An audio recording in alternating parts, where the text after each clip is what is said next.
সুপ্রিয় বিসিএস প্রত্যাশীগণ, আসসালামু আলাইকুম। বাংলাদেশ সিভিল সার্ভিস বর্তমান সময়ে লাখো তরুণীর স্বপ্নের ক্যারিয়ার। আর এই ক্যারিয়ারে প্রবেশের প্রথম ধাপ হচ্ছে বিসিএস প্রিলিমিনারি পরীক্ষা।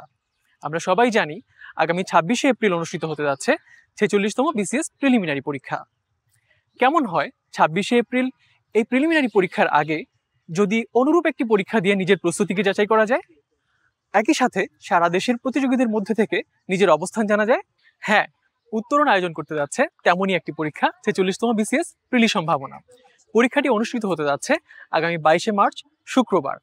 দেশব্যাপী অংশগ্রহণকারী প্রতিযোগীদের মধ্যে প্রথম 500 জন যারা মেরিট লিস্টে থাকবেন তাদের জন্য থাকছে 3 লক্ষ টাকার নগদ মেধাবৃত্তি এবং সকল অংশগ্রহণকারীর জন্য থাকবে পার্টিসিপেন্ট গিফট। আর হ্যাঁ, পরীক্ষার দিন অবশ্যই আপনার ৪৬তম বিসিএস পরীক্ষার প্রবেশপত্র সঙ্গে আনতে হবে। তাই মূল পরীক্ষার আগে বিসিএস প্রিলি অনুরূপ প্রশ্নে পরীক্ষা দিয়ে আপনার প্রস্তুতিকে যাচাই করুন এবং জিতে নিন নগদ মেধাবৃত্তি।